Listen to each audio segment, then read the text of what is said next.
questions and we'll answer them. This is the Ask DVCC show. Hey, this is Mark and Steve from the DVCC, and this is the Ask DVCC show.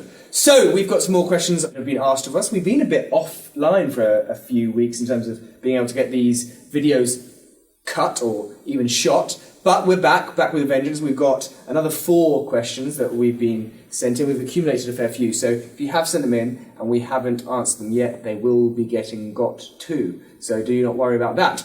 First question is... How do I maintain my healthy eating while on holiday? The very simple answer is you don't. You're on holiday. Why are you stressing about what you eat? Now, having said that, one thing to think about is what are you eating when you're on holiday in the regards of, are you going to, I don't know where, are you going to Portugal? Are you sampling the local delicacies? Are you eating their nice food? Or are you in Portugal going to McDonald's? Right? There's an enormous difference there, I think, and we think, and what we would suggest is that when you're on holiday, don't worry about what you're eating. Enjoy yourself. You're supposed to be relaxed. You know, a few holidays a year are not going to completely derail your health and fitness and everything like that. But are you using... There is no wagon. Remember. There is no wagon, remember. Are you using it as an excuse just to eat whatever you want? Because that's a completely different scenario. Are you going for dinner, having a nice local meal, then you're going back to your hotel room and destroying 10 Snickers? Because if you are, then perhaps you're not using it in the exact manner it should be. You're using it as an excuse to try and eat as much as you can. Yeah, and I'll add to that it's always funny at Christmas time. People often say, oh, I'm really worried about Christmas, I'm worried about putting on weight. We always say it's the 364 days in between that you want to worry about. Don't worry about Christmas. The rest of it takes care of itself. Same with holidays. If you are resting well throughout the year, holidays, they don't much matter. And you should enjoy them and you should have fun. Like, I'll add to Stephen's comment on the types of food you're eating, use it to eat nice food and experience different things rather than just, like you said, smashing McDonald's in Portugal at 3 a.m. I know some people have done that before, not us. And but the only thing to be wary of is if you feel terrible with certain foods, i.e. McDonald's or anything else like that, you've been steering off gluten, don't go and have loads of that, because you're just going to feel bad on your holiday, and no one wants to feel bad in bikini, in swim shorts, in budgie smugglers, whatever thong you may wear. You want to feel good, so don't just forget everything that makes you feel good, because you want to feel good on holiday. You can eat nice meals and still feel good. So that's our answer. Right, the next question is... What books do you read? Wow, that's an interesting one, something actually that's kind of close to our hearts, I guess, because we love reading books. Well, I'm an audiobook guy. Stephen's kind of half and half. I like both. What books we read so many different books. A lot on mindset, NLP, psychology of things. We read a lot of those. A really good one that we kind of listen to maybe 2-3 times a year is Psycho-Cybernetics by Maxwell Maltz. That's a good one. That's not like just for health or for business or for anything. That's for life. And, such a good thing. A good example from it is people often say, oh, I'm clumsy. Well, you're not clumsy. You've just been clumsy on a few occasions. You are not clumsy. What you have done in the past does not make what you are.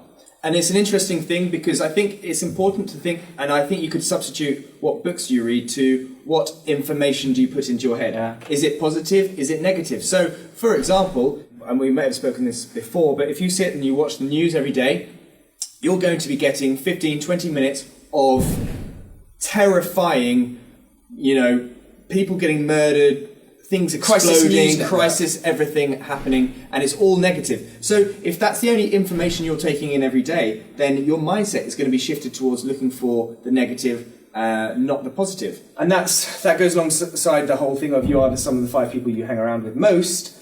That's exactly the same thing. They obviously put in information that comes into you or comes into your life, and that's the same with news. So actually, I think the question is not what do we read, but what are you reading? So what information are you putting into your head? Is it positive? Is it negative? Because bad things happen in life. It's just inevitable. Something is going to happen that is not great news for you. Now, how you react to it is what defines your future. So if you are automatically training yourself to look for the negatives in things, you're going to react worse than if you're training yourself to look at the positive things. So often I'll be listening to a book on an audio and it's only ever going to be positive, only ever going to be giving me information that helps me.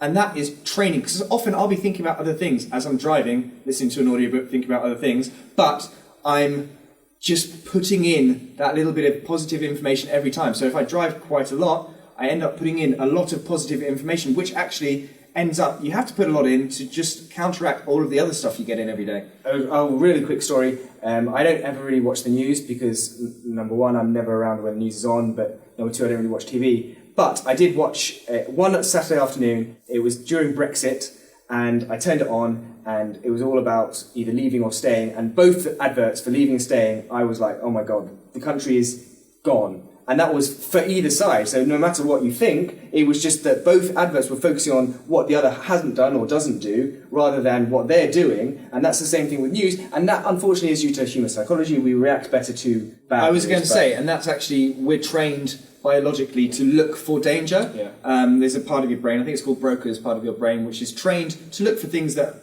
endanger life. But obviously things change now. No, we're not looking for a saber-toothed tiger or things like that. We're actually just looking for the dangerous news. And so we're trained to look for it. So we really have to work every day to train ourselves out or take ourselves out of that cycle. Yeah. Great, good answer. So, next question is... How do I get out of my sugar addiction? Actually, Coca-Cola sugar addiction. So, this is an interesting one. I know some people that have six litres of Coke a day. Now, that's so much volume, it's unreal. I don't know how they actually fit in that much volume, but apparently they drink that instead of water. And 6 litres even in water is still a lot. It's enormous. I know, it's enormous. I'm sure they must be wrong, maybe 4 to 6, but it was a huge amount. But I've actually dealt with a few different clients over the time that have had what they determine Coca-Cola addictions. And all it was quite tough. It was just a gradual titration of reducing it.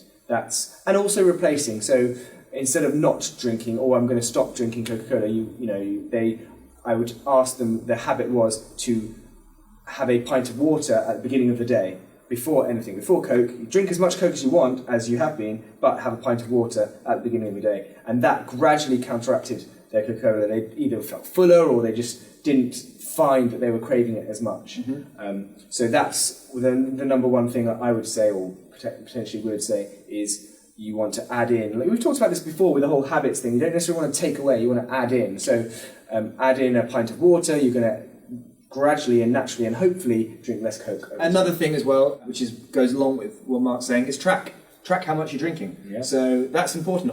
Sometimes tracking comes with first. So you sometimes, I drink too much Coke. Okay, how much Coke do you drink? So you just need to work out exactly, note it down every day, how much you drink.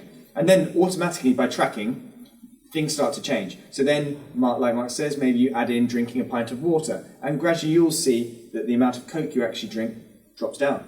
Yeah. So tracking and doing things gradually, adding things in, makes an enormous difference. All right, good. Last question of the day. Can you recommend a good multivitamin? Yes, we can. There's a few different makes. We always recommend the Poliquin supplements because they are very high quality. Very expensive, very high quality though. You do get what you pay for with supplements. So if you can get our fish oils, for example, or fish oils and magnesium for £20, you can buy them for £6. However, are they pharmaceutical grade? What's the strength of them? You do get what you pay for with supplements, fortunately and unfortunately. And that's the interesting thing with supplements, particularly like Mark says, that often just because something says it has something in, doesn't mean it has enough of it to actually do any good to you. So that's very important. And realistically, when you're putting something into your body, you want to have the best, because otherwise, something you're putting in that you think you're doing good can actually be damaging you. So on that note, so Solgar, we always feel it's very good company, very strong, good supplements. And it's important with multivitamins just to make sure that as a man, you get multivitamin without iron. Yeah. Okay, that's very important. As a man, you don't want to put in more iron into your body. Females, it's fine because of menstruation. So they can have it multivitamin with iron. Men, multivitamin without iron. Make sure it says without iron. And speaking on that, I'd be interested to hear if anyone's been tested for hemochromatosis. Yeah, have you been tested for hemochromatosis? Actually, that leads me, as that is the last question, that leads me straight into the question of the day. So the question of the day is, have you been tested for hemochromatosis from one of our earlier videos? It got a lot of shares, a lot of likes, a lot of comments. Have you been tested? And if you haven't, why have you not got tested yet? Because it is pretty simple. Go to your doctors and ask for a blood test for hemochromatosis. All right. As always, if you have any questions, email them in, text them in, carrier pigeon them in. This is Mark and Steve from the DVCC. Bye-bye. Get changed.